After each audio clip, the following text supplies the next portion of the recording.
इस वीडियो में हम बात करेंगे हमारा topic 3 general characteristics of the D block elements transition elements.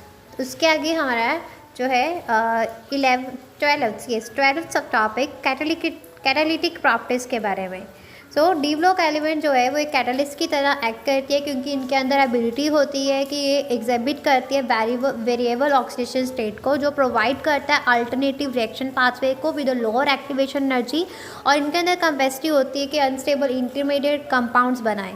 और they also function as a surface catalyst by absorbing reactants on their surface और increasing their concentration and weakening bonds to facilitate the reaction. Furthermore, presence of vacant d orbitals allow them to form stable chemical intermediates and facilitate the reactions.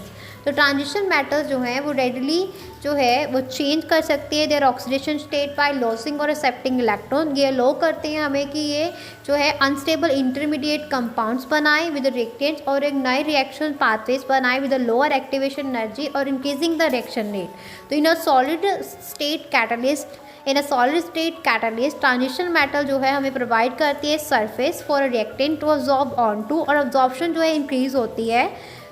Concentration जो है reactant molecules की on the surface increases the concentration of the reactant molecules on the surface और simultaneously weaken the bonds with this molecules which activates them for reaction. Ability of transition matters to form complex compound with the reactants is crucial for their catalytic action. और ये complexes जो है serve as a reaction intermediate जो provide करते हैं path of a lower activation energy for the reaction to proceed. The presence of empty d orbitals in their electronic configuration enable transition matters to readily interact with the incoming electrons from other substances, जो कि essential है for the ability to form complex intermediates and provide a surface for reaction। Example हमारे पास इसकी आ जाती है iron, निकल और vanadium. Clear हुआ? हाँ जी।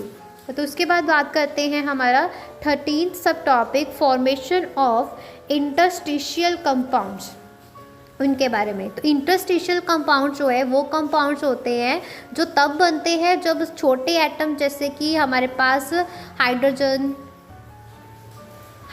कार्बन, नाइट्रोजन जो है वो ट्रैप हो जाते हैं crystal lattice of metals, inside the crystal lattice of metals के अंदर। और ये जो है आमतौर पे नॉन स्टोइशियोमेट्रिक होते हैं और neither typically ionic nor covalent, जैसे कि TiC, Mn4n, Fe3H, VH0256 and TiH1.7। Okay, तो फॉर्मूला स्क्विटेड do not of course correspond to any normal oxidation state of the metal, क्योंकि इनका नेचर जो है, नेचर ऑफ देयर कंपोजिशन जो है कंपाउंड्स की आर रेफर टू बी, इनकी कंपोजिशन जो है नेचर ऑफ देयर कंपोजिशन के कारण इन कंपाउंड्स को इंटरस्टिशियल कंपाउंड्स बोला जाता है।